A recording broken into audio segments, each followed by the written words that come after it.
No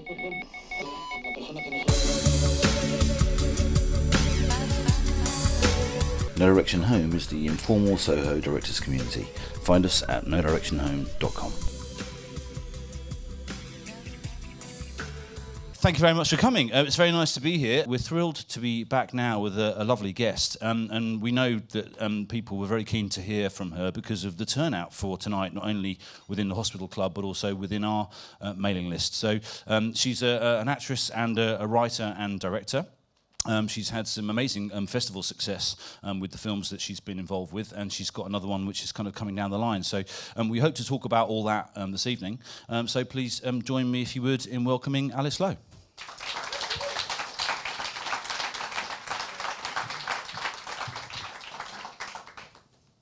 Thanks for coming. I thought no one was going to come because it's sort of drizzly. Why would you think that? I told you that it was very well subscribed. You knew that already, I think. I know, but they could just not turn up. I told you were popular trick. before. I did say so. Well, I'm just saying, well done, everyone. Well done for for coming. getting out of the house. No, because you were saying that it was raining, so you thought that some people might cry off. But, you know, we can do without those wussies anyway. Yeah. So what we've got is a bit of a run-through of Alice's kind of career, which is kind of sort of starting off with some of the... I mean, we've already discussed the kind of the clips that we're going to show. So basically what we've got is a bunch of clips and little bits of discussion that we're going to have. Obviously the thing that maybe Alice is possibly most well-known for recently is a film called Prevenge, which did incredibly well at London Film Festival in 2016 and came out in the cinemas last year. And so we're going to talk about that. But also, No Direction Home is kind of focused through the lens of directing and what it means to be a director. So even though I think it's interesting to, you know, sort of have a look at your acting stuff, I think we're kind of talking about the sort of the directing side of things, really. I'm happy to go in whatever direction the crowd dictates. Or you dictate. Fair or enough. Stanley dictates. If I can have the next slide. So No Direction Home, we've had some amazing guests. So Corin Hardy, we've had John McClane, we've had Rob Hill, and we've had Gareth, your friend Gareth over there, and Richard Holmes, next one. Next one, Luke. So look, do you like this picture of you? This, I think, it's from London Film Festival. I think it is a nice picture. I don't think I actually look like that in real life. Makes me look sort of much more glamorous than I ever normally look, but you know, I'll take it. Well, I think you should look glamorous. You should look glamorous on the red carpet. God damn it! So obviously you started out as a performer and an actress, and you were telling me about a kind of a comedy kind of group or collective that you were part of in Ealing. Is that right? Yeah. So after I did a comedy show years ago called Garth Marenghi's Darkplace, which was an Edinburgh show. And then it became a TV show. But in the sort of hinterlands after doing that show, I was kind of doing character comedy in London. And I started doing this thing called Ealing Live, which was at the Ealing Studios. And there was a producer there who was like, I'm not going to pay you, but if you all turn up, I will give you a rehearsal space and I'll give you a director. And one of the directors was Paul King, who did Paddington, who I'd worked with before for many years, but a lot of people turned up to that thing and we all started working together and coming up with sketches. So Gareth Tunley was one of the people, Simon Farnaby, who co-wrote Paddington, Steve Oram, who is my co-writer of Sightseers, and loads of other collaborators that I've worked with and that I continue to work with. And it was almost like a commune. It was almost like a sort of, because, you know, like stand-ups are kind of traditionally lone beasts, you know, kind of like wolves in the wilderness. And actually this was something that was combating that. They were trying to do a sort of Saturday Night Live thing and throw us all together. And it was sort of like, you've got to come up with a new sketch, come up with something. So you'd sort of say to, you know, Miranda Hart or whoever was there, Adam Buxton, do you want to do a sketch about tea ladies or something? And they'd go, yeah, okay. And then a lot of ideas and stuff came off the back of that thing. Was it something that, I mean, obviously looking back now, that it seems like quite a few of the people who were there have gone on to sort of like, you know, bigger and better things. But I'm assuming that at the time you didn't know that, or maybe you did. I don't know. Well, it was quite interesting because a lot of TV people came to see us, a lot of channels, And I think that we were seen as a bit of a generation of comedy, and there was a lot of efforts to put us all on television that failed hideously. And so I think we were sort of seen as this slightly lost generation of comics who didn't make it, basically. So we all went off and started making films, I think.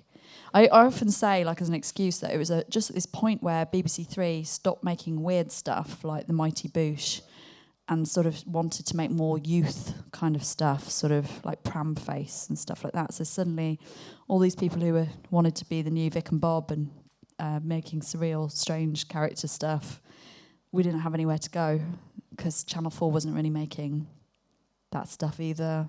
BBC Three wasn't. Was that in around fact, they're still not really. I mean, you know. Was that around Monkey Dust kind of time?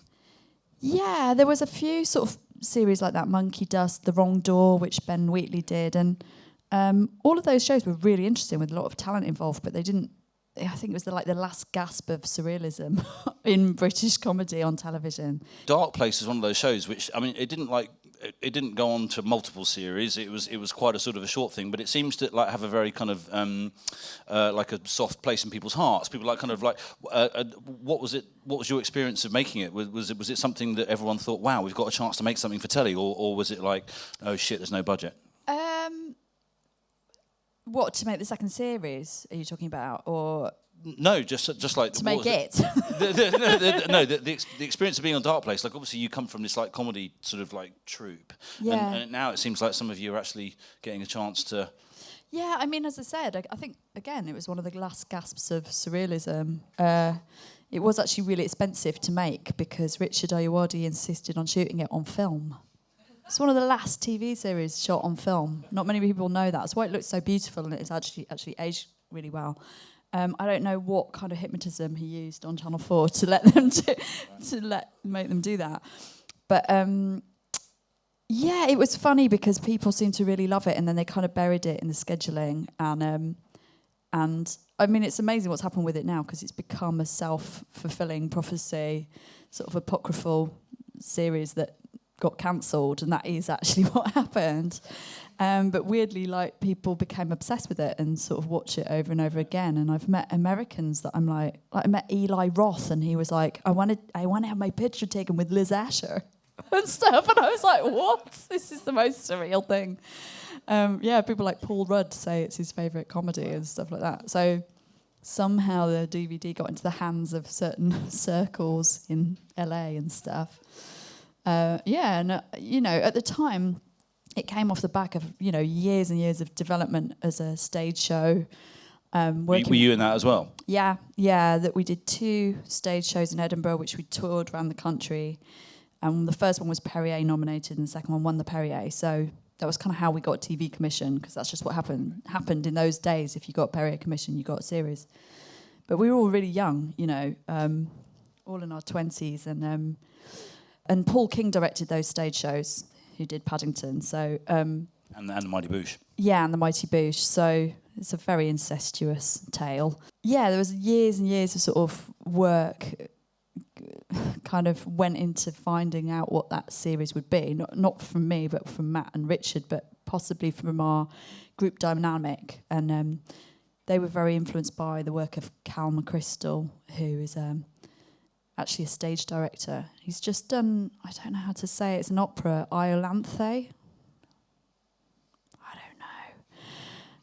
That's exactly how you pronounce it. But anyway, he directed the Mighty Boosh stage show, and he knows all about clowning and stuff, and he's sort of all about people's sort of the weird comic DNA that you have, like a little nuclear reactor within you that doesn't really change, but it takes a while to find it and excavate it, and it's about what makes you funny.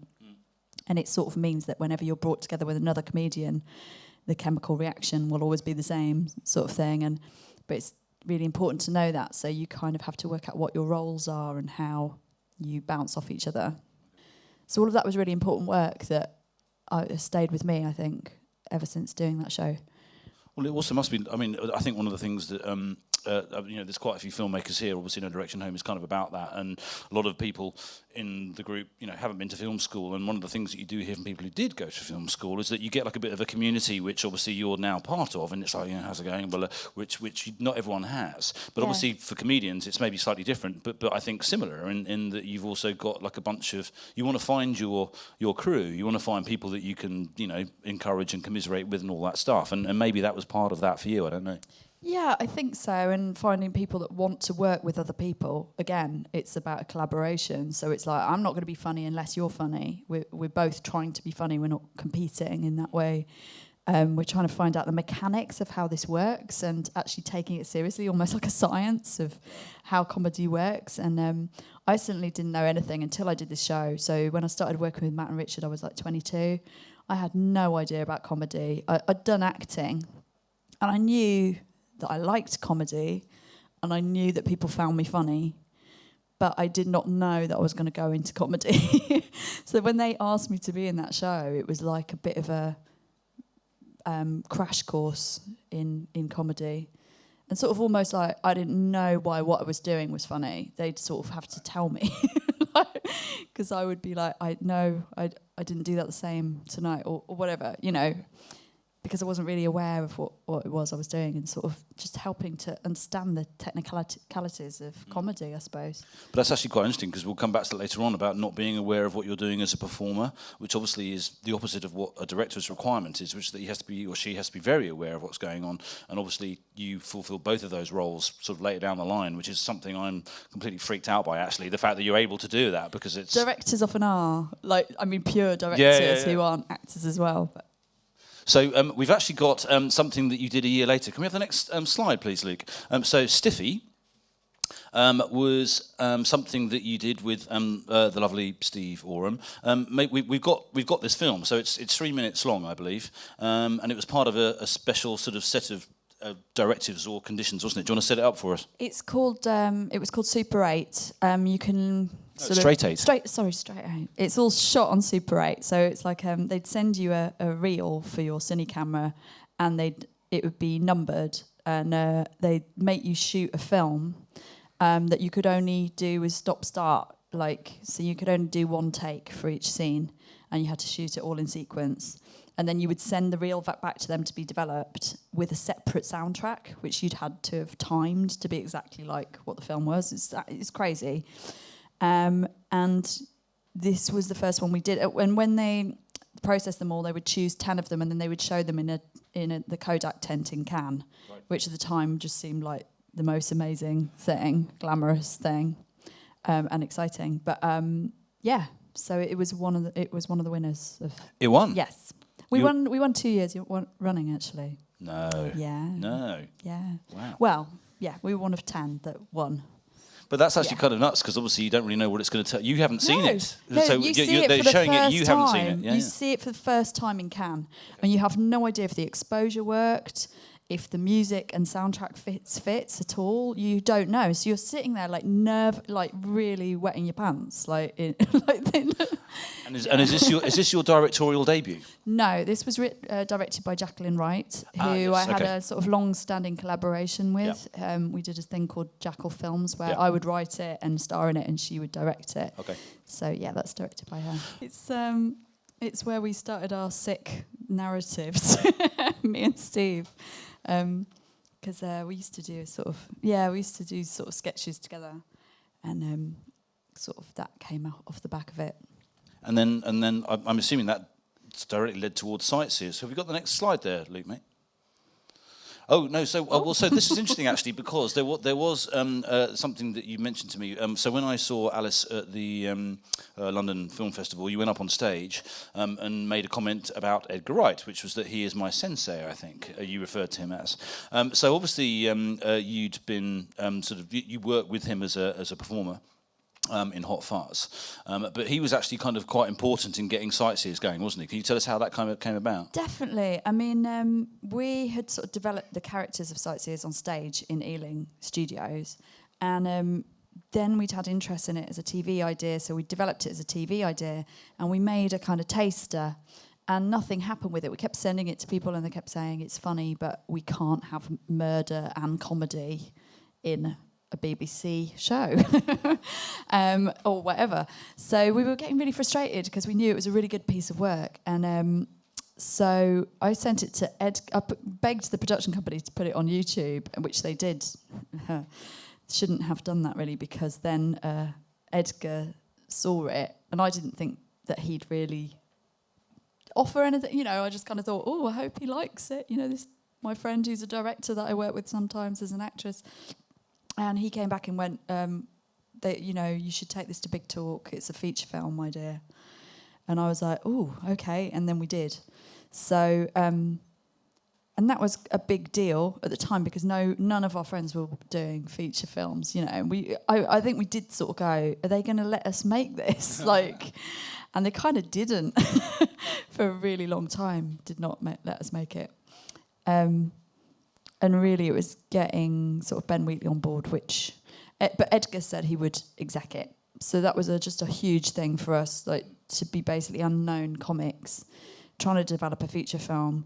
You just need that person's name attached for people to take it seriously. Because it's not like we were Steve Coogan and, you know, whoever, Jessica Hines or something. It's not like we'd had a hit TV show that we were coming from the back of. We were just like, yeah, hi, we think we're funny and we want to make a feature. So, he was instrumental in kind of giving them this kind of trust that it could work as a film.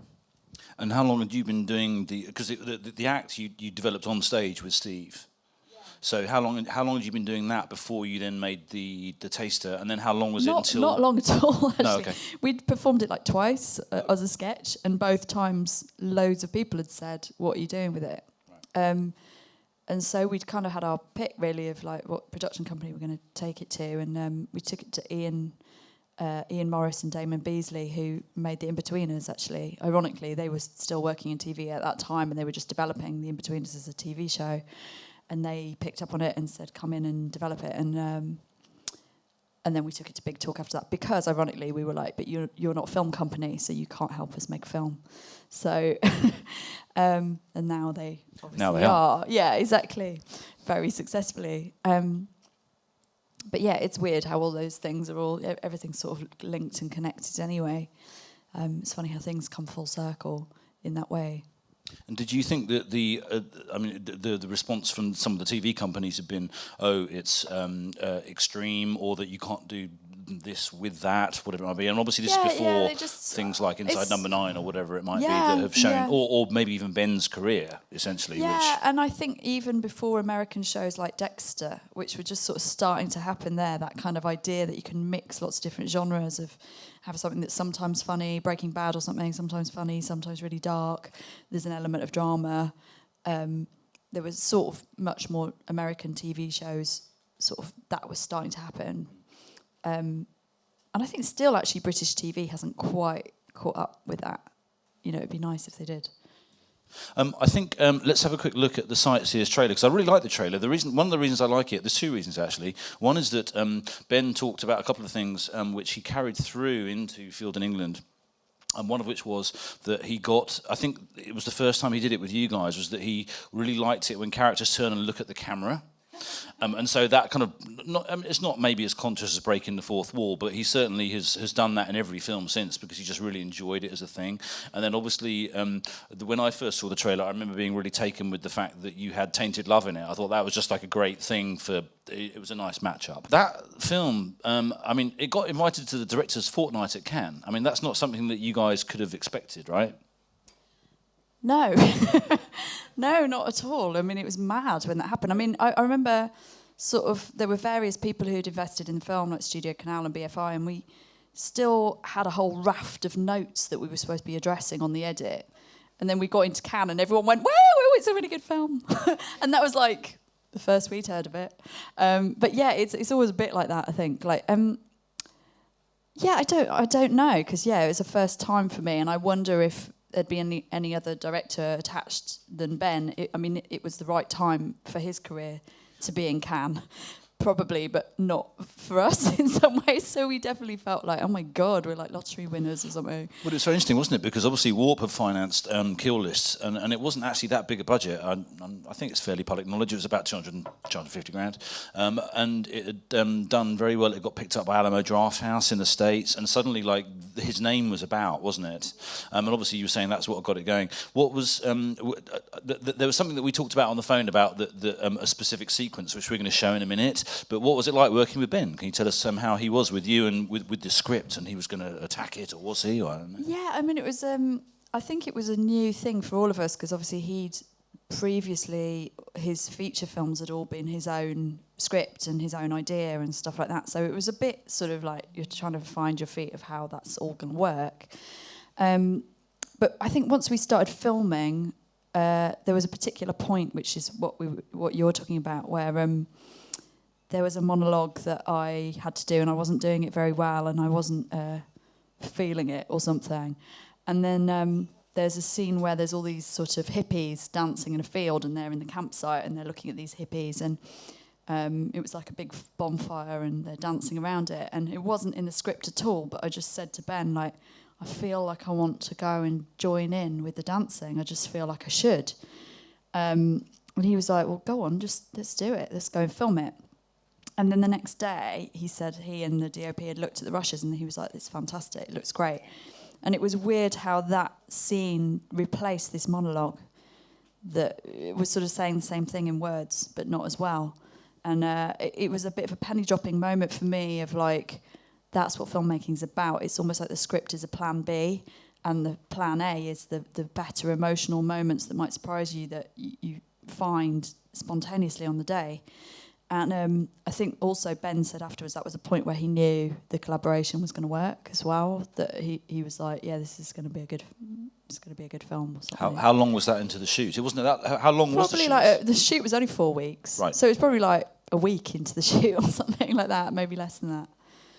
But obviously, he then said to you afterwards, that's when I knew it was going to work. So you didn't know each other that well, really? We did a pilot together where I was just acting in it, you know, not that much, just doing a tiny bit of acting. And he knew of me because he was sort of working in the comedy world, and I was kind of floating around as an actor, I suppose, and a writer. But yeah, I think... I just think it was a sort of new process, but then I kind of think any film... that's kind of the joy of it. It is like a voyage of discovery, basically, for all of you. That's the nicest time, is like when you're all still learning, I think, and you're all still finding stuff, because it's just so ecstatic and kind of joyous when it works. And I think it's sort of probably 30 years down the line, it gets all really complicated, and financing and difficult complexities about stuff. I think a lot of directors say that actually, that the most fun they had is like the first film that they did. And I definitely, I feel like I'm in a sort of really nice spot at the moment where it's like, I still don't know what I'm doing. I think it's Scorsese or someone who says that is like the best time is when you don't know what you're doing as a director and you're just finding it, and it's just the joy of it. And sometimes you kind of know too much, and it's sort of like, you know, all of the possibilities and all the technical possibilities, and it's almost hard to kind of edit that down.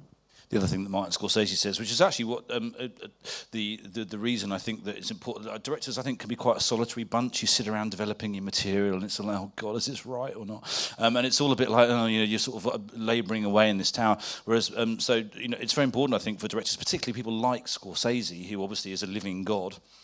To say things like, I still feel physically sick when I get to the set in the morning and I don't know where I'm going to put the camera. And that's really important because everyone feels like that. And so having someone like him say it's really important because it makes you think you're not the only one who's, having, sort of a tough time getting through it. I think the not knowing is really important. I think I really enjoy that as an actor as well. Like, I remember talking to Laurie Rose, who's the DOP that Ben, is one of his longest standing collaborators.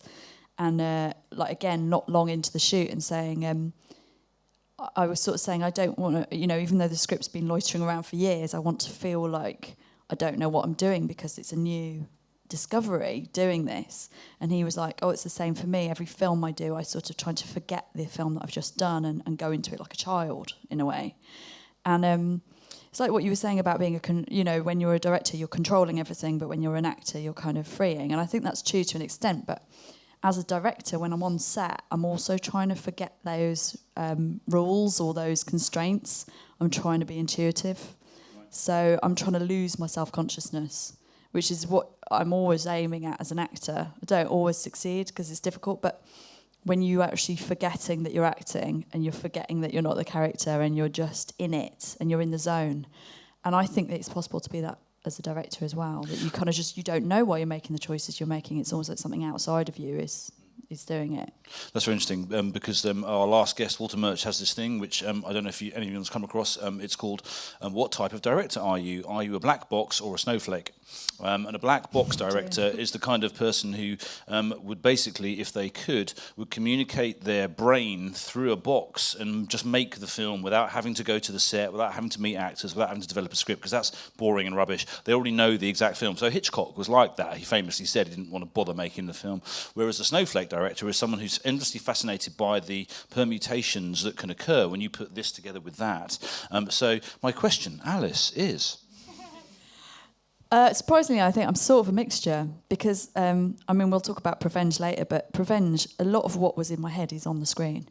But some of it was really bizarre sort of coincidences that I would say, I want this thing, and it would just magically appear. And I'd be like, oh my God, that's exactly what I wanted. That's what I had in my head. So sort of a mixture of those two things. Nice. Okay, so what we're going to do is we're going to watch the fire clip. Now, I know we've kind of gone past it in the conversation, but the reason we're going to watch it now is because it did bring up quite a nice point about directing that you saw when you saw Ben make that decision. So if we can play that clip, Luke, that'd be cool, and we're going to watch the fire clip.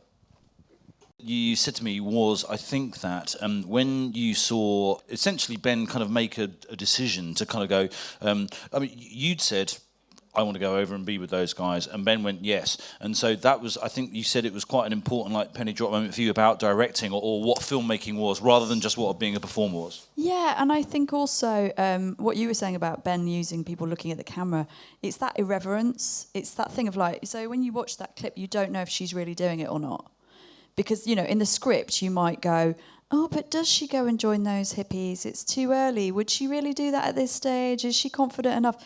That's all bullshit. What you realise is it doesn't matter. Is it happening in Chris's mind? Is it happening in Tina's mind? It doesn't matter. The way it's edited is so clever. And it just reminds you that filmmaking is sort of it's dreams, basically. So it doesn't really matter whether she did it or not. It's the fact that it occurred to her and it occurred to Chris, and then it's occurring in the audience's head as well. And I think that's like a really important lesson that I've learned for Ben, is just like, lighten up when you're thinking about the rules of your film and stuff. It's all a fiction. All of it is a fantasy. So you can break those rules, you know. And I kind of think that's the thing when you get an actor looking to camera. It's a self-awareness. It's an irony, and you know there's a heavy use of irony in Prevenge all the way through. That there's a dryness to it. So you're sort of saying to the audience, you don't have to take this that seriously. If you don't want to, it's just a story. Just, you can enjoy it if you want. Or you can take it seriously. It doesn't matter. None of it's real. Do you know what I mean? It's like sometimes, like I've had Q&As, like a lady in New York went, why didn't Ruth call the police? Or so, why did no one call the police on Ruth when she was killing people? And I was like, because it's not real. So that's why. But within the world of the film, Alice, surely they do want to feel that. But no, but I suppose, but what she's coming at it from is like kind of going within the world of the film. But I suppose what you're asking the audience to do is to attempt to try and make some sort of leap, which kind of goes, well, the real world and the kind of the mechanics of it are over here, but this kind of story exists in a different space, and maybe not everyone's willing to go there. It's also saying that you're an unreliable narrator, which if you are sort of in comedy and stuff, you might well be. It's kind of, you know, that you are in a sense playing a joke on the audience in some ways. You know, can you trust where I'm taking you? Maybe I'm deliberately trying to subvert where you think you're going to go, and all of that stuff is really enjoyable to do. Yeah, and some people take it the wrong way. I suppose sometimes that's the risk that you might take, that people might get angry. I read this really angry review of Prevenge where the guy went, the insistence upon subjective reality is infuriating. unless you can identify with the character. And I was like, well, if you can't identify with the character, you're screwed. So yes, but we're going to talk about identifying with the lead characters in a minute, because that's interesting. We're in, I believe, can you chuck us the next slide for us, Luke? So I know we haven't got a clip of Solitudo, and you mentioned it was difficult. That's all you need to see, really. Well, that's no, but maybe it is. So this then is your directorial debut. Yeah, that was a short film that I did, a kind of experimental thing where I felt like. So I started developing with Film 4 a feature called Lily, which again I was in development with it for ages.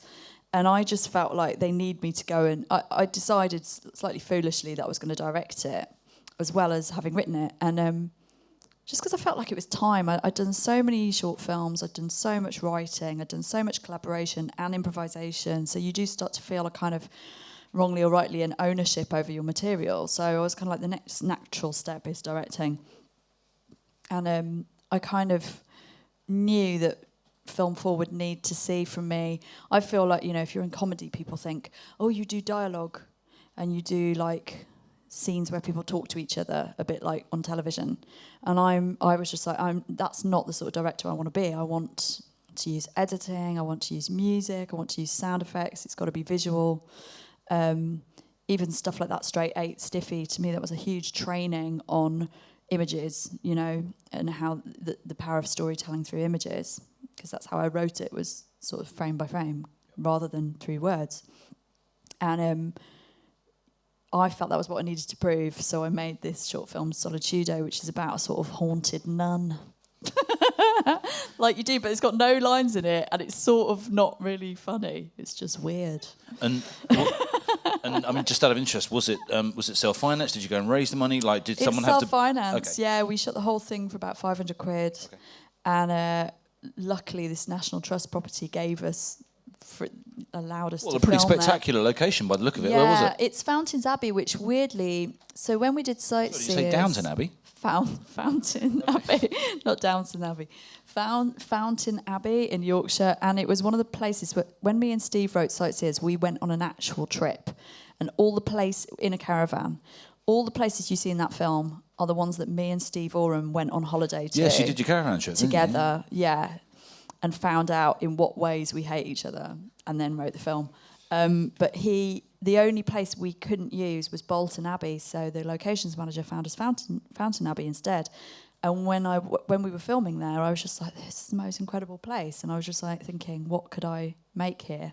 So it did sort of come off the back of Sightseers. And then we contacted them and said, we paid you some quite decent money for that feature. Can we do a short film for free in the depths of winter when it will be quite quiet? And they agreed to it. So it shows you National Trust will sometimes, you know, bend their rules slightly. But it is also the Robert Rodriguez kind of mantra, isn't it? Which is that, like, you make your film out of what you have available to you. Don't try and find an ocean-going vessel. If you haven't got one, you make it in your garage, and the film's about that. So this was something that you saw and kind of like when Stiffy was filmed in Ealing Studios corridors, because it looked slightly like an Eastern European hospital from the 70s.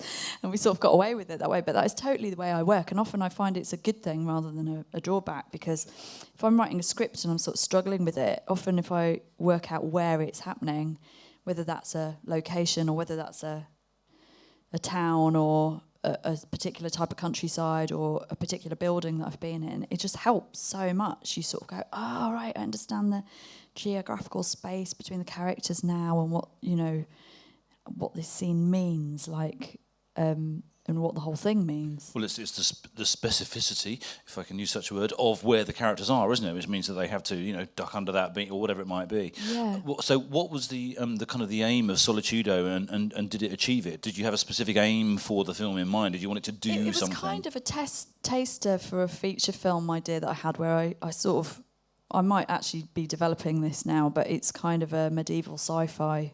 So the idea of having, instead of a spaceship, that you've got a big abbey in the middle of nowhere, which is what that is. But you film it all like a sci-fi. So, creatures and stuff, but it's set in that time. And that is actually a project that I am developing at the moment. It's kind of on the back burner at the moment. But yeah, I just had that idea and I just wanted to play around with some ideas, so we did. And what was the length of it, and what was the result of it? Were you happy with it? Did you like it? It was probably about 10 minutes. One of the brilliant things about it was the collaboration with Toy Drum, who did the soundtrack for Prevenge, and I had met them through a director called Jack Weatherly, and he'd used them to do his short film pieces, which I was in, and met them, talked to them about music, just sort of hit it off, and kind of sort of said to them, I want to use an electronic soundtrack, even though it's medieval times, I want it to be electronic. And that was just brilliant working with them, because they know about film references as well. So when I was saying to them I want it to be like Alien or David Lynch or something like that, they were on it, you know. And it's kind of verging into soundtrack. Also Martin Pavey, who did the sound for Prevenge and did Sightseers and did the short film as well, and he's an amazing sound designer. But you know, that collaboration worked together really well. So, and that was one of the things I think as an actor and a writer, I was like, I know about the shoot, I know about, you know, what it feels like on set, but what I don't really know that much about is post-production. And I'd spent time in edits, actually, giving feedback on stuff that I'd written, but I hadn't really done music grade, all of that stuff. So it was really post-production heavy, and that was deliberately what I wanted, because that was the experience that I needed. So we're working with I Speak Machine at the moment, Tara Bush, who was saying, oh my God, I'm the biggest Alice fan, say hi. She's a big fan of Toy Drama as well. What we're going to do, if it's okay, guys, is that I don't know how the hospital club the time scale normally works, but what we normally do is we normally have a bit of a break and we come back. But what I was going to do was lead into the break with a couple of things. One was that Alice knows and is, I'm not sure if you're part of Raising Films. You are, okay. So basically, one of the things about Raising Films, which is relevant to Alice's, feature debut, is about being a working mother in the film industry, a working parent. And so what we're doing is we're raising money for them. They have a crowdfunding campaign which is going right now. They've raised about 7.5. They're looking to raise 15, and that basically is going to keep them going for the next 2 years. And what it does is that they do things like studies and accrue data. It's about carers in the film industry. So there's quite a strong focus on women in the film industry, so cinematographers, crew, directors, but also anyone who's got any caring responsibilities. So fathers, people who've got elderly parents, or maybe disabled relatives or children that they're looking after, and how you balance that with the hours of filmmaking and the sort of antisocial kind of elements of the industry we work in. And they're sort of they're getting involved in benevolent funds. They're raising money to help support people to actually be in the industry they want to be in. So what we've got is some prizes. Did you bring any prizes? Hey, it's okay because I brought some. So basically, I could send in the post. No, it's fine. We've got some signed Blu-rays of Prevenge. We've got like a Blu-ray of Sightseers. Well, they're not signed yet, but we're assuming that Alice, having forgotten her prizes, will sign them. If you will, would you please do us a kindness? And there's a table over there with some raffle tickets. And we're going to come back after a 7.5 minute break. I will actually personally post people the prizes with an extra special additional thing inside. Oh my gosh. Like some Smarties or something. Wow. But what I'm going to do is I'm going to lead into the break with Alice's surprise. So I told Alice that she had a surprise, and I haven't mentioned this to you before because I don't know if you've seen it.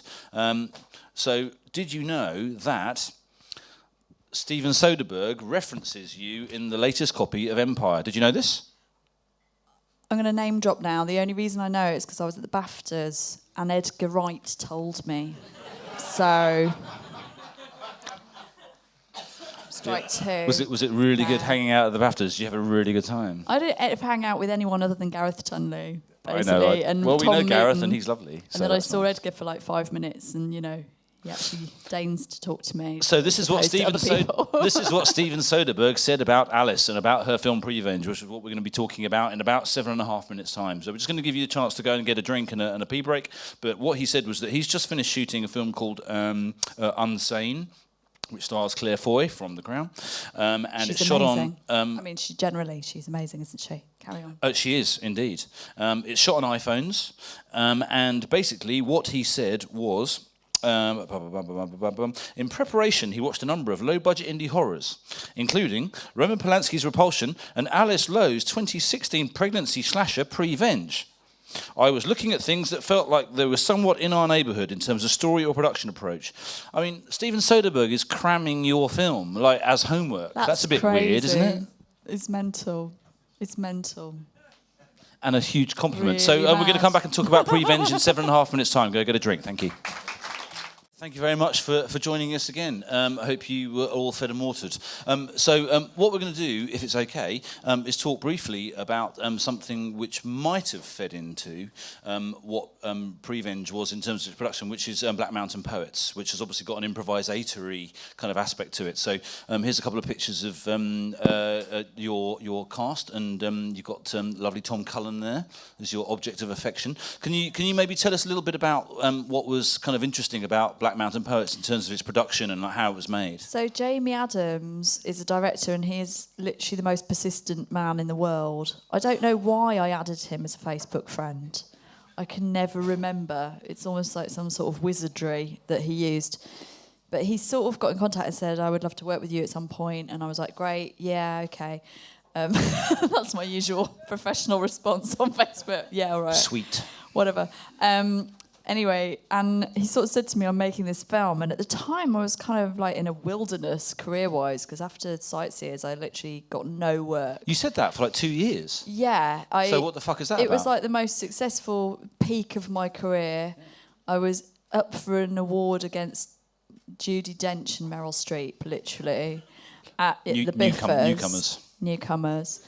And I literally thought, it's fine, I'm Olivia Colman now. I can buy a really big house and relax, you know.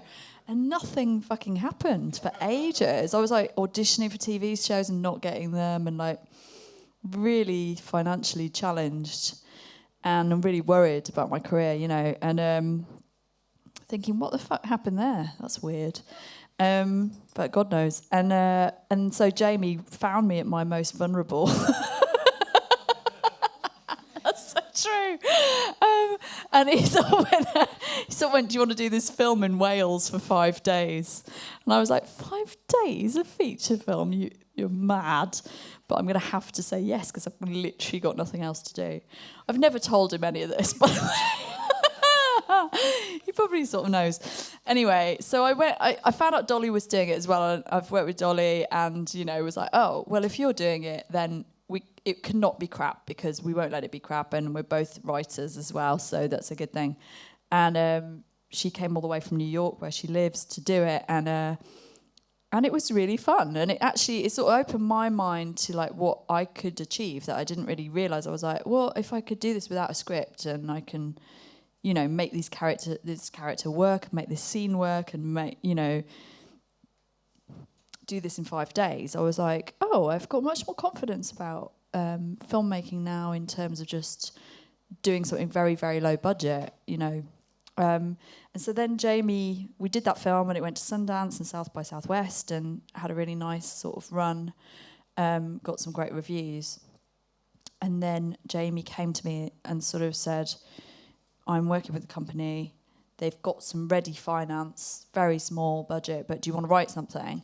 And I was pregnant, and I was like, Jamie, fuck off, I'm pregnant, I can't do any work at all, I'm extremely tired, leave me alone.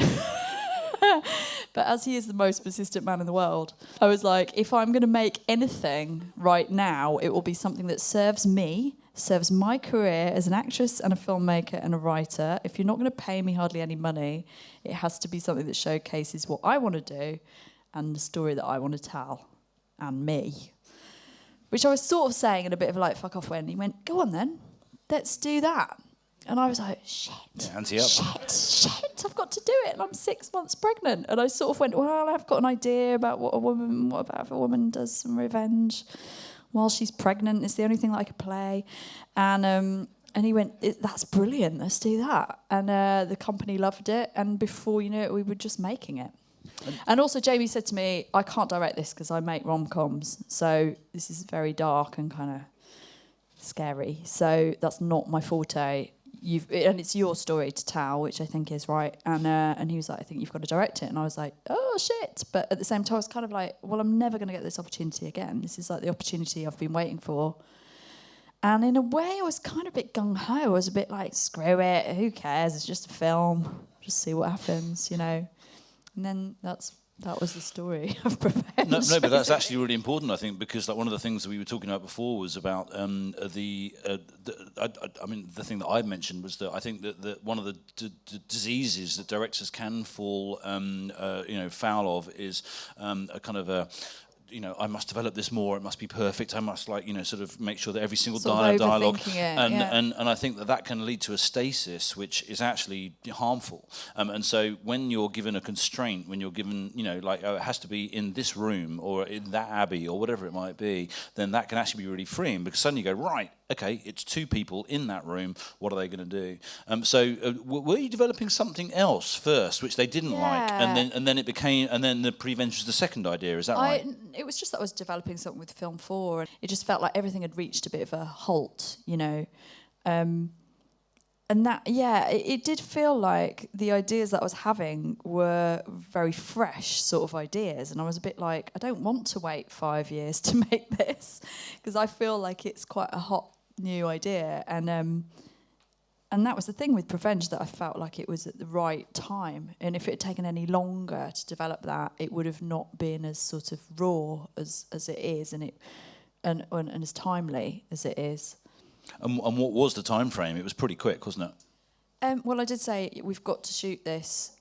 We've got to finish shooting it by the time I'm 8.5 months, because I don't want to risk shooting any closer to the birth than that.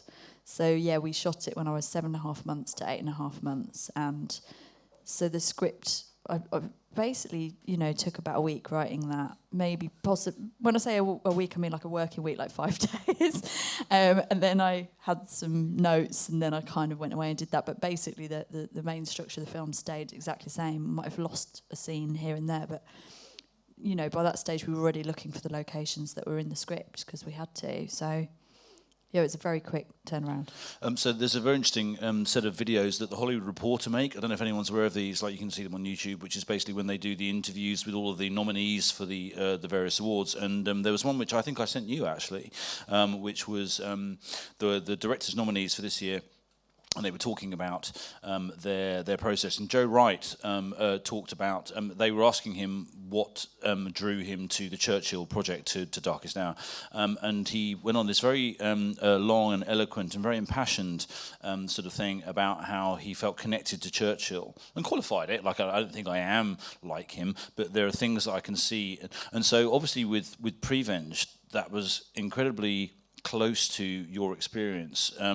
Was there it sounds like that was quite empowering to actually be able to just like kind of go, okay, I'm doing this about something I absolutely know about. Was that the case? It felt like, well, I was right in the middle of it. I was right in the middle of the experience and all the conflicts that I was having about that experience of like whether I was going to get any work, about whether it was going to change people's perception of me as an actress, whether I was going to get any castings the same as I did before, and all of the freelancer anxiety of having a baby mixed in with the just general anxiety of having a baby, which is like that you might die and all of that sort of stuff, and just like existential angst, and just the existential angst as well.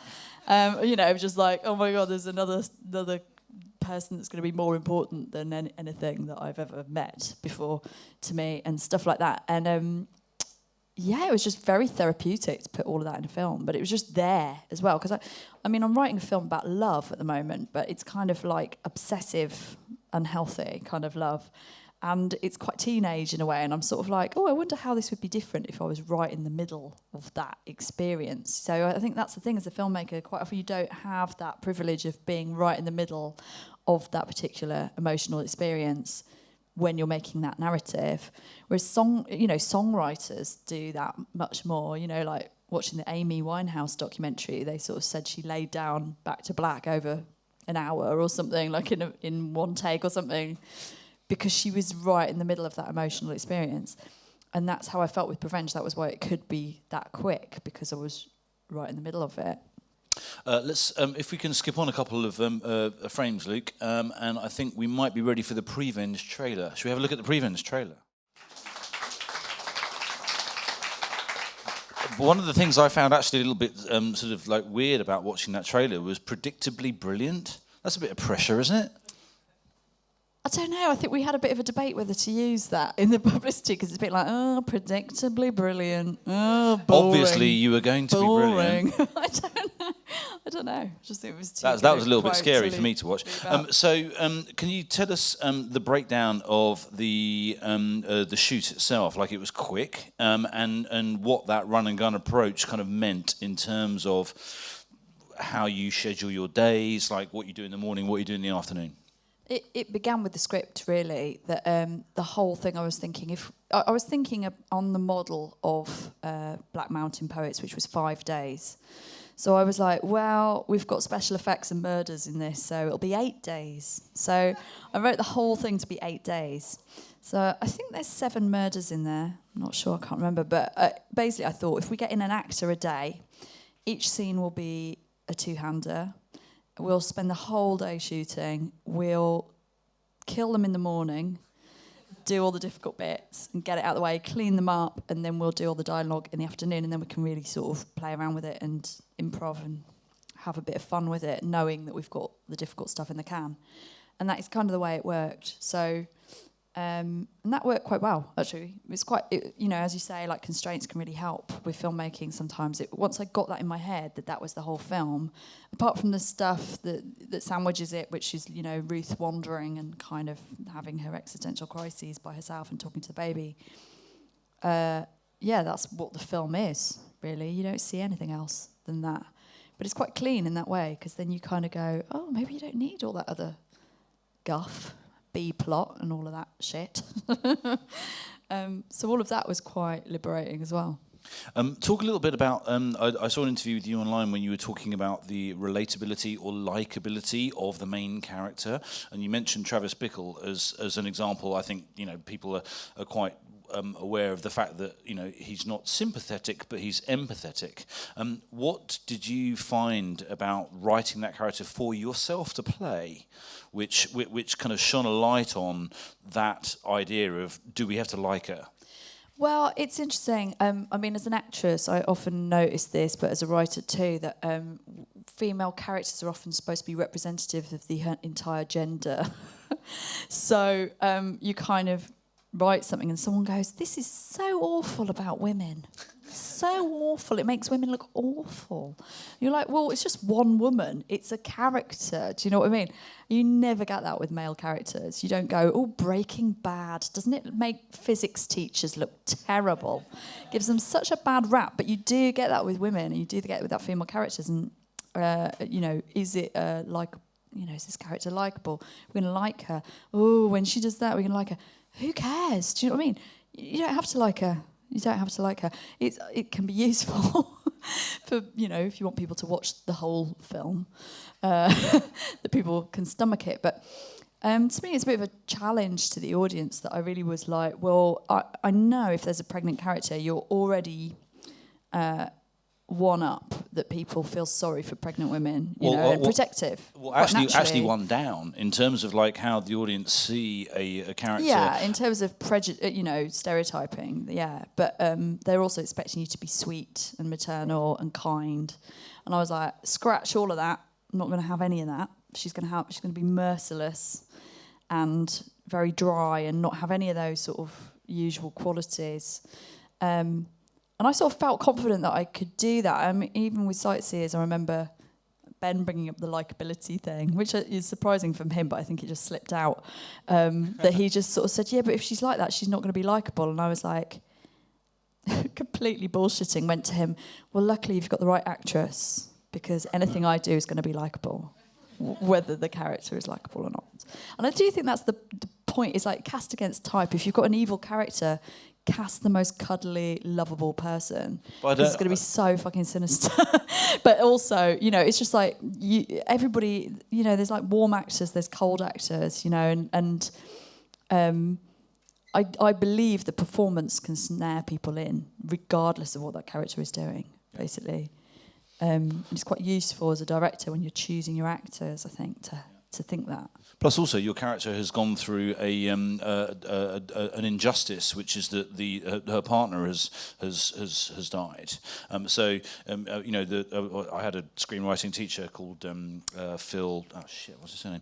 He used to talk about the idea that the Greeks had, which was that if you give a character an unfair injustice at the start of the film, or the start of the story, rather, the audience will want the scales of righteousness to be righted. So if you start off with somebody, it's the basis of revenge stories, which is basically a wrong has been done to me, therefore I'm now justified in righting the wrong. So in a way, your character in Prevenge has that, which is it's not about likability, it's about righteousness. It's about justice, which is the core of any sort of revenge film, as you said. Like, there is classical stuff in there as well, because I studied classics, interestingly. You did not. Is that interesting? I don't know. I don't remember any of it. As soon as you bring up like Aristotle or someone, I'm like, shit, he's going to ask me about Aristotle. I can't remember any of it. But some of it permeates through. There's this whole thing of like, are you righting a wrong by doing more wrongs? And that's the whole of Ruth's dilemma, is she actually just making things worse and adding more evil to the world, really, and that's her sort of conflict that she has. But yeah, I do remember, though, in the contrast to that, I did have a bit of a debate about that. Like, someone gave me notes and they were like, you do need to know exactly why Ruth's doing what she's doing, otherwise she won't be likeable. And all revenge movies start with that. You know exactly why they're doing what they're doing. But I sometimes find it a bit of a cop-out. Like, when I see Gladiator or Taken, I'm like, right, this guy's been wronged. Now he's going to do all sorts of really fucking evil things, and he's been completely let off the hook morally. And to me, that's too facile. It's like, I want them to be conflicted about what they're doing. I don't want to... And I also think for the audience, they should feel conflicted by what they're doing. They shouldn't just be going, yeah, kill him. Oh, and that one. He's evil. Oh, get rid of him. Oh, look. It's like a computer game or something. It's like, to me, I'm like, no, you should always be thinking, oh, is she going to... Oh, no. Oh. But in some ways, it's okay, isn't it? Because if you establish a motive or a desire for the character, and the film is going to tell you whether that character gets or does not get the object of their desire. So, Muriel's wedding, she wants to get married. Midnight Run, he wants a coffee shop. It doesn't matter what it is, as long as it's clear and as long as the audience understands it, they're prepared to go with quite a lot in terms of what the character does in order to be able to fulfill that need. And you're kind of going, well, do they get it or not? That's the point of watching the film. So I think you absolutely had that, and for me it was never a question of whether you were likable or not. It was a question. I mean, I also think you are a likable performer, Alice. Thanks. Not everyone does, Do they not? Have you been told that? No, I mean, if I read a bad review, and I often had this about Sightseers, because we had a couple of bad reviews. I'm like, the people who don't like it's if they don't identify with my character. And I think that's something that I'm always trying to do as a female performer. I'm always like, I want the men to identify with me. Right. And that's the thing that we naturally do when we see a man on screen. If it's Bruce Willis, in a vest, we're trained. Like Meryl Streep said this. She said, we're naturally trained to identify with the hero on screen because we see many more men than we do women. And so we've all got that training when we're watching film, but we don't have as much training to identify with a woman, so it feels unusual. Right. But the idea, that's what I wanted to do with Prevenge. I wanted any guy, any man, old, young, whatever, to watch that and go, if this was happening to me, I'd feel this way. Not necessarily they'd be killing people, but that's the trick of cinema, is you're converting people you're putting them into your shoes. So the idea that someone will go, no, and they resist that, I'm like, that to me, that's quite interesting. So when I read a bad review, I'm like the one that I was talking about is like, oh, the enforced subjective reality. I'm like, that's cinema. That is just all films, is an enforced subjective reality. But they couldn't take it because they felt like they were kicking and screaming against identifying with this character. And I'm like, well, that's sort of the game that I'm trying to play. So like, in the way that you've set it up, obviously you're the performer and writer and director. So I was interested by a quote which I found from Greta Gerwig. who was talking about on the possibility of acting in her own films. This is what Greta said. I actually have no interest in directing myself. I'm amazed at the people who can do it. I'm not the kind of actor who could accomplish that. I really think I'll be bad at both things at once.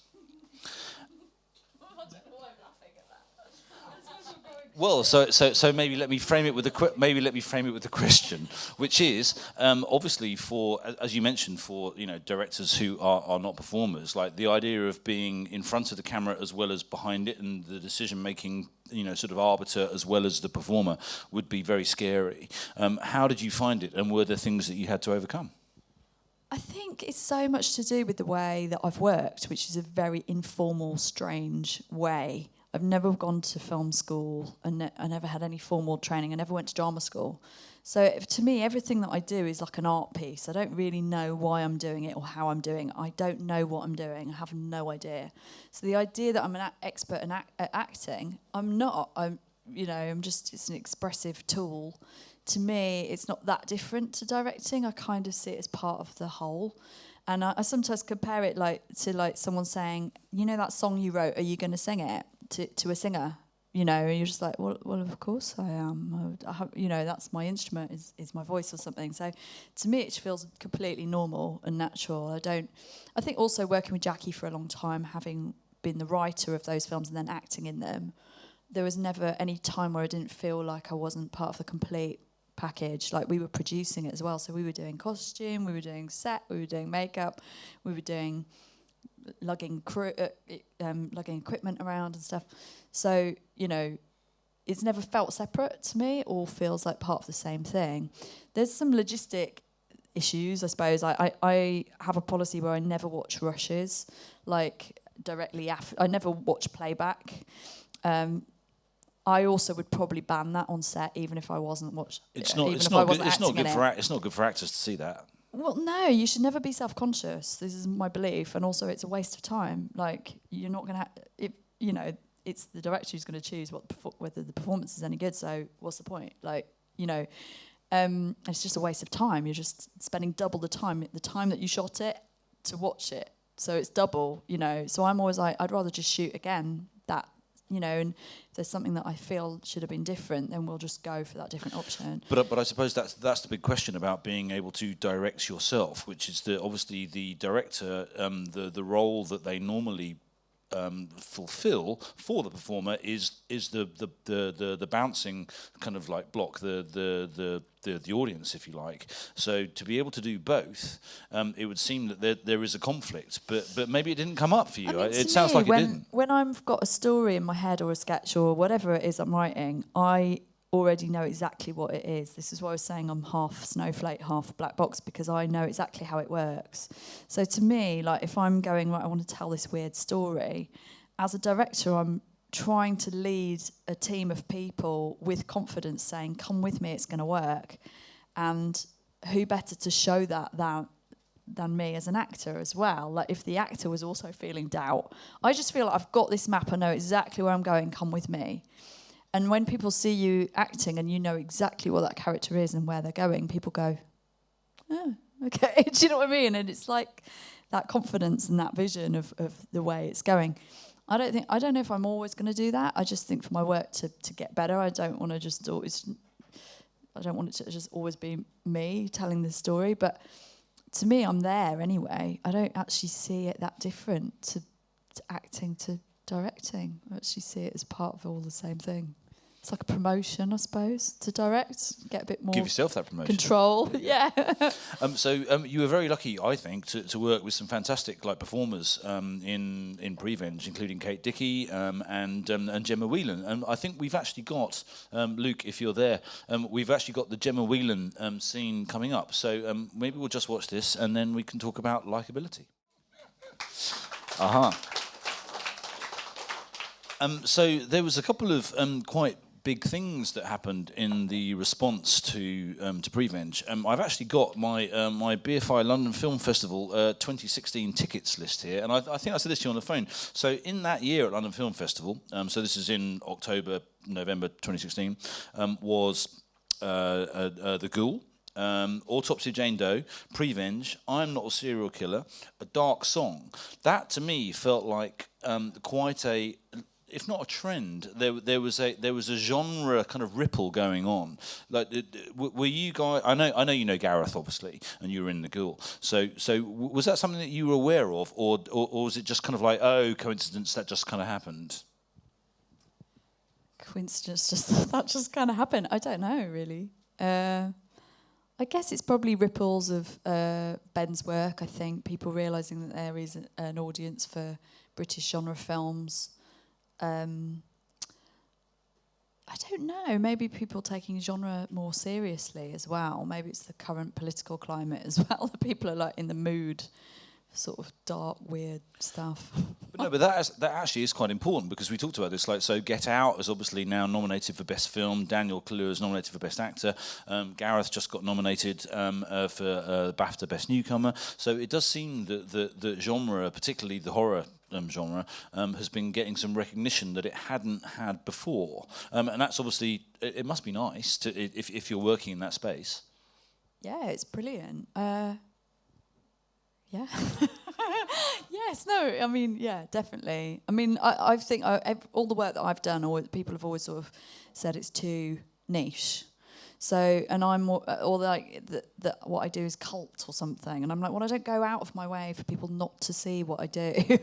It's not my aim. You know, I would like people to like it and understand it. So, and also when I say I like horror, and then people are like, oh, you know, what do you like, Sinister 2 or something? And I'm like, no, it's more like The Shining or Rosemary's Baby. You know, to me those are the classics. And you know, to me they're not horror films. They're films that transcend horror. They're like fairy tales. They're kind of like, you know, archetypal sort of tales that hit something very deep. So, you know, you just hope that you're making a film that kind of somehow becomes a little bit more lasting and a little bit of a deeper sort of story.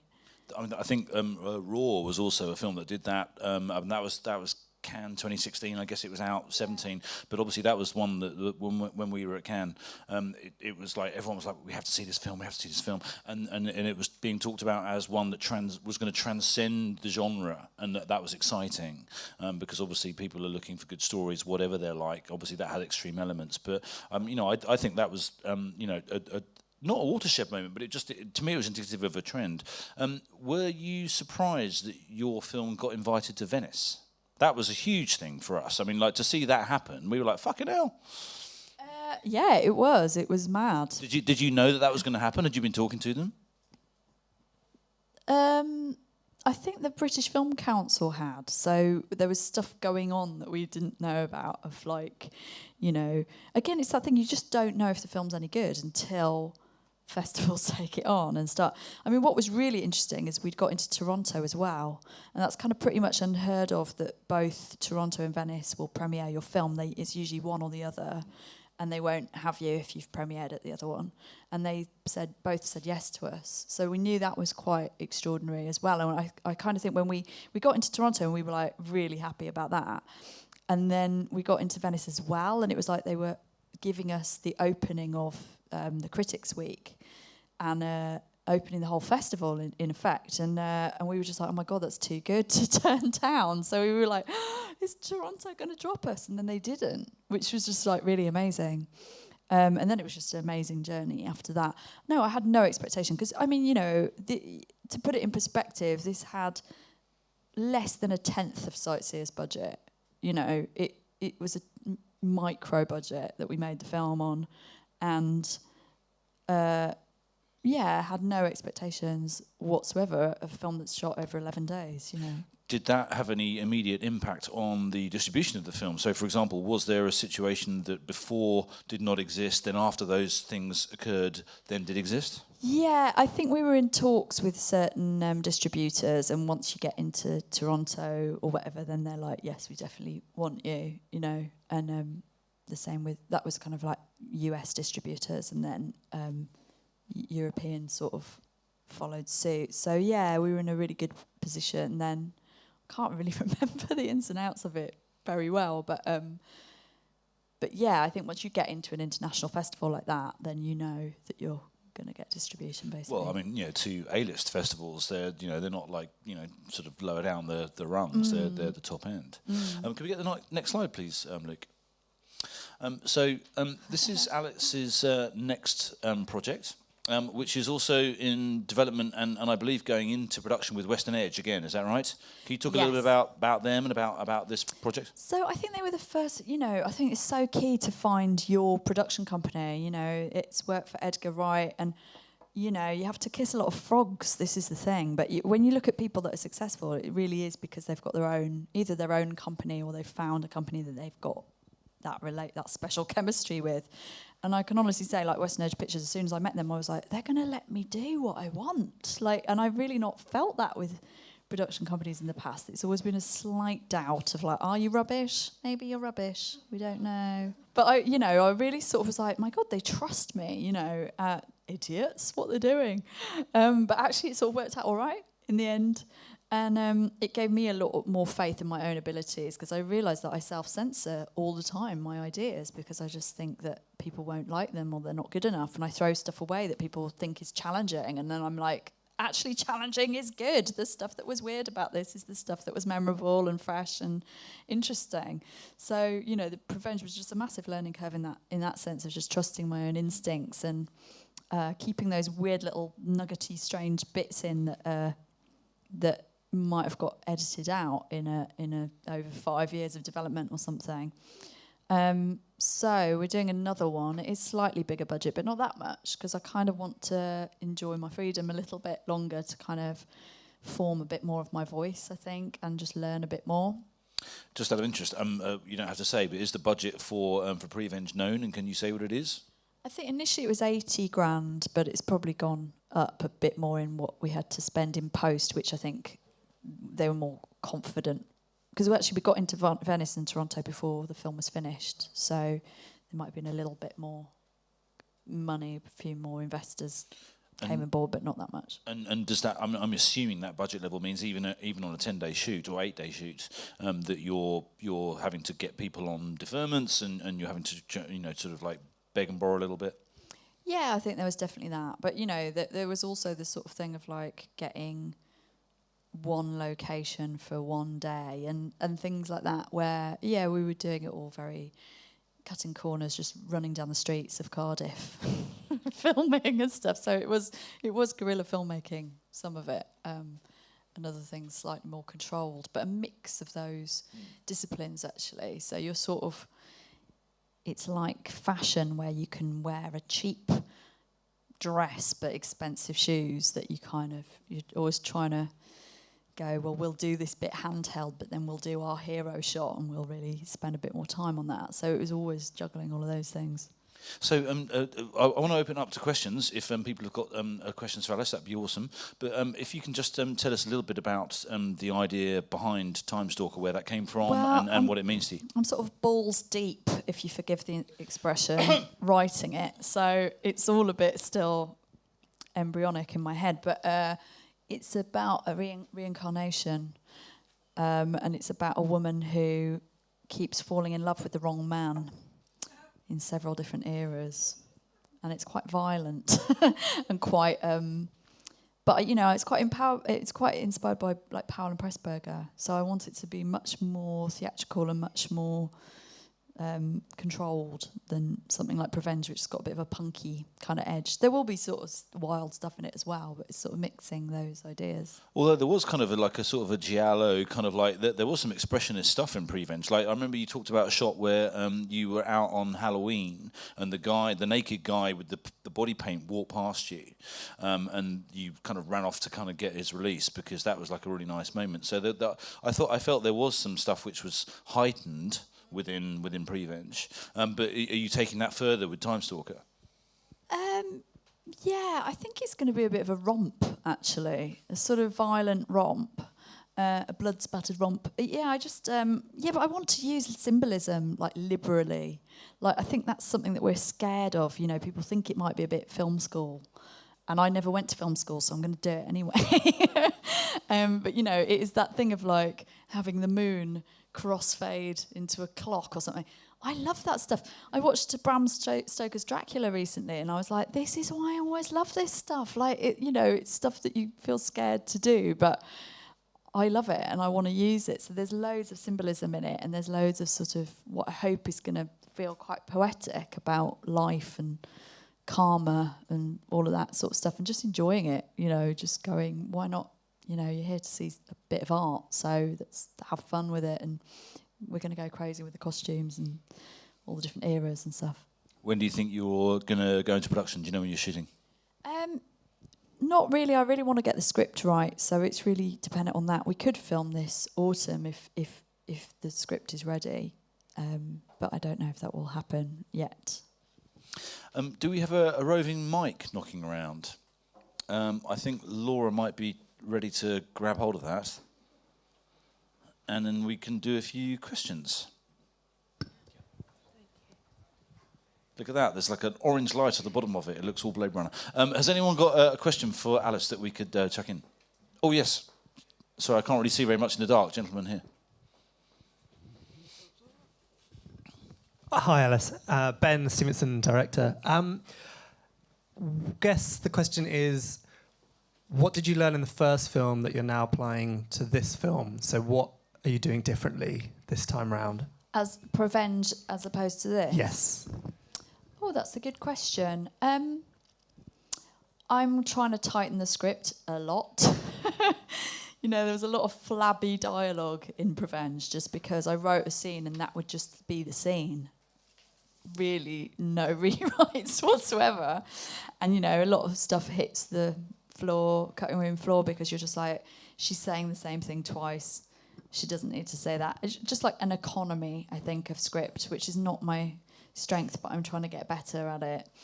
And then that gives you the freedom to then have more fun with the visuals and with, transitions between scenes and all of that sort of stuff. So it's not about any mistakes, actually. It's more about building on your skills. So I'm sort of trying to build on my strengths. It's still kind of horror because there's deaths in it.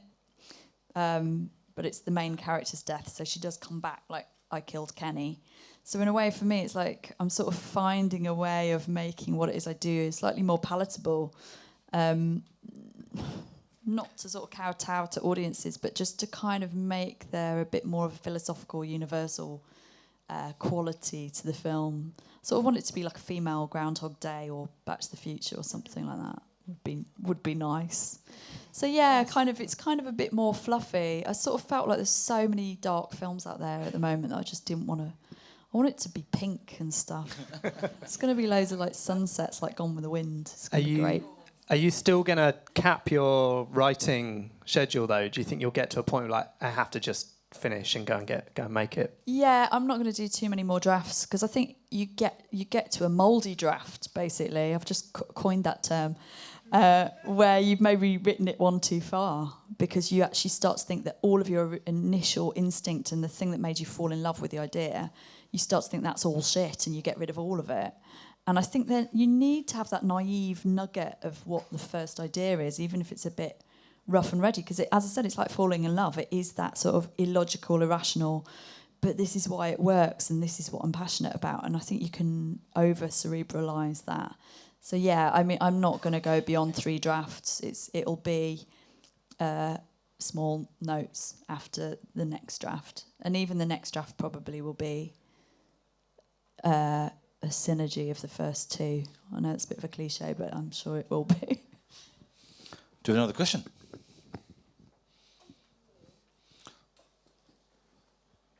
All the way down here.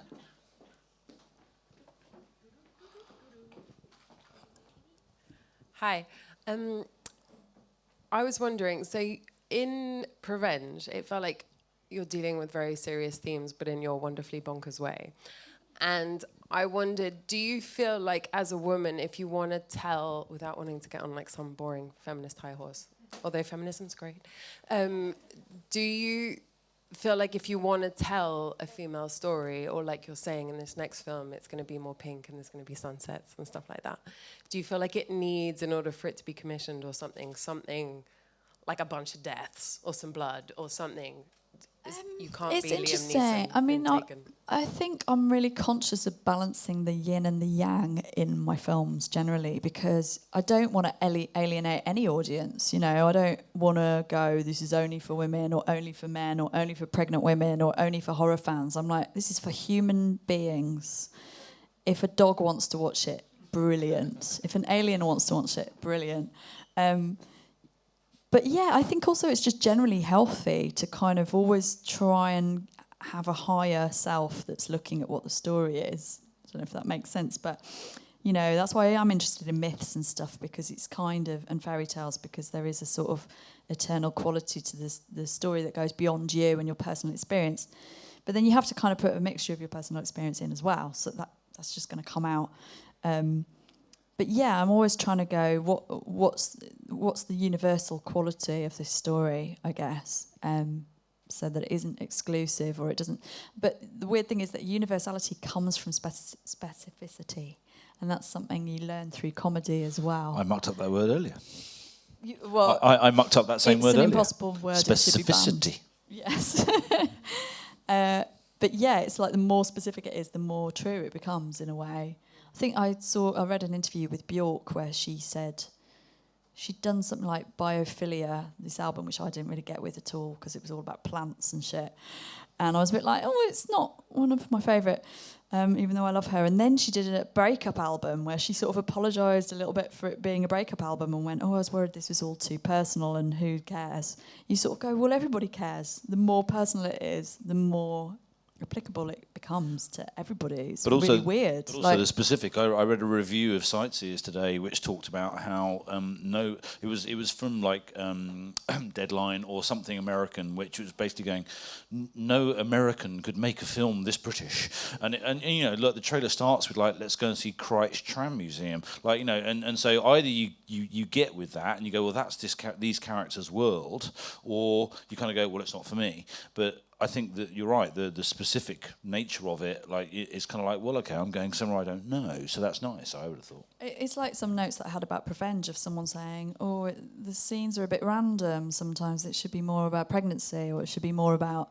And I was like, "No, it has to be very specific and sort of personal, because it's a real person. It's a character, but it's an individual, you know, and they've got their quirks and their traits, you know. So it's like."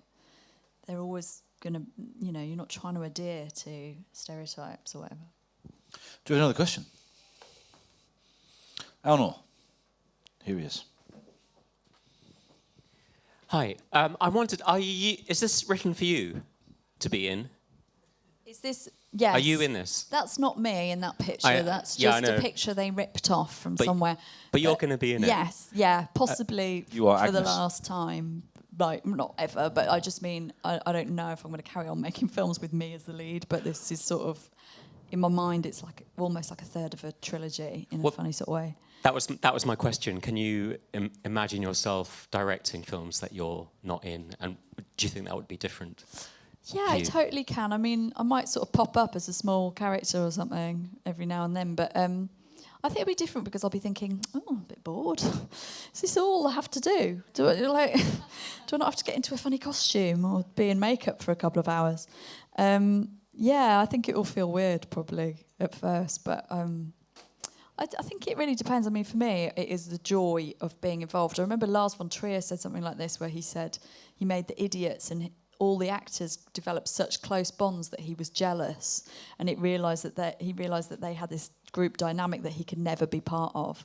And it is like that when you're just a director, you are like a parent or a teacher. It's sort of like you can see everyone having this, you've created this safe space for everyone to be really creative, and you're kind of there going, yep, I'm in charge. I'll just go and do some more work while you piss around eating Kit Kats and stuff. So there's a bit of that, being a director. You feel sort of jealous, like, oh, everyone's having fun doing accents and stuff like that.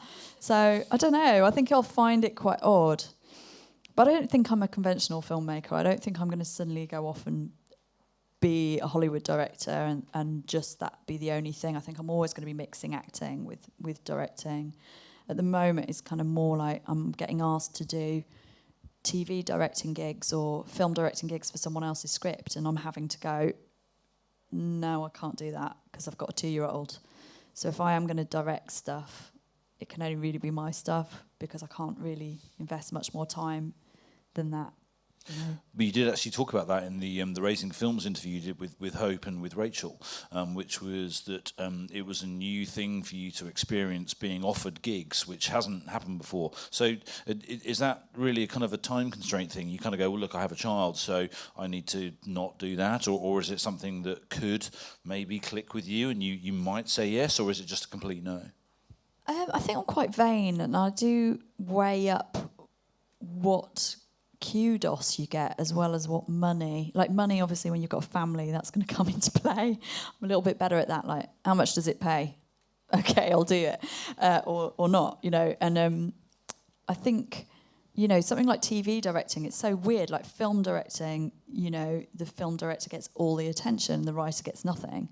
TV, it's the other way around. Like the writer gets a lot of attention, but the director doesn't. But the hours are the same. You're still going to have to go into that edit and do long shooting hours. And to me, I've got to look at that and go, is that moving me forward in my aim of what stories I want to tell and what I want to do? Not really. I don't want to be a jobbing director, I think. I want to tell stories, really. And if that's as an actor or a director or a writer, then that's great. But they probably are going to be my stories that I have to tell. Like, there's a bit of a phenomenon recently of like people getting me in because they know they need a female director, but they've got a male writer, but a female lead. So they're like, so we need a female perspective on this. And I'm like, and my agent said to me, she was like, you've got to start thinking about this. Maybe they need you more than you need them. Which is like amazing to me. I was like, what? No. But, you know, there is an element of that you sort of get really flattered, and then you sort of like, oh, yeah, there's becoming a bit of a demand for female directors now. This is interesting. It is the moment. We've got time probably for one more question, because I feel like we might need to wrap it up. Do we have another person who would like a question with Alice? Well, I think what we might do then, if it's okay, can we have the next slide? So this is what we've been attempting to... this is an amazing photo, by the way. Who took this of you? It was Rolling Stone, Italy. What? Yeah, Rolling quite Stone? amazing, huh? What? That was just after the premiere of the film in You got Venice. like kind of replicant eyes. I am a replicant. That's how I can direct and act at the same Making time. machine. The reason I put this up was because the next slide, if you would, Luke, is Raising Films. And this is what we've been trying to raise a bit of money for tonight. So we're going to do the Raffle results now. So if there is the bucket of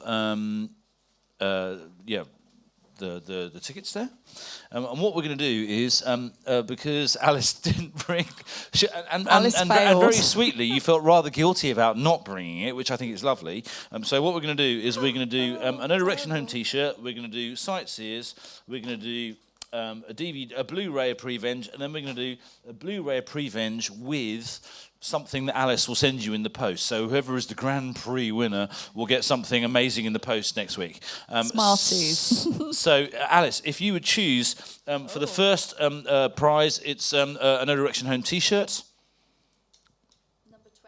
Number 22. Number 22. We have a number 22. Oh, very good. Just remember which prize you were. We'll use the honesty system, and we will get them to you. So the next one is for a Blu-ray of, signed by Alice, I should say, a Blu-ray of Sightseers, if you would choose another number for us. Yeah, sorry. Thank you. Sorry, the gin's kicking in. Not used to being out. Gin. 68. Nearly read it the wrong way. Maxi! Woo! Nice. There you go. Congratulations, sir. Stick it on eBay. And we now have a signed Prevenge Blu-ray, but without all the amazing things that Alice will send you in the post. And the number is? 44. Ooh. Is that Ben? Hey, there you go. Interesting noise. Please pass that back to young Ben, if you would. Thank you very much. And now the Grand Prix. Oh, my God. Can you feel the tension in the room? I've got a prickle on the back of my neck. So it's a Blu-ray and then something that Alice will send you in the post. It'll be a poster and something else, maybe. 23. Ooh. Who's that? Alice, there we go. Hey, Grand Prize winner. So, Very good. Alice Yeah, you have wins. to give me your address. There you go. Trust That me sounds with like your a fix, but it address. wasn't. Thank you so much for joining us tonight. We would love to send you all a video of what we've cooked up today. And if you've got your mailing list, if you've written your email down there, then we'll do that. But I would love to thank Alice Lowe for being such a lovely guest and joining Thank us. you for having me.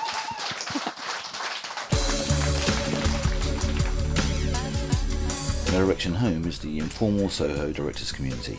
Find us at nodirectionhome.com.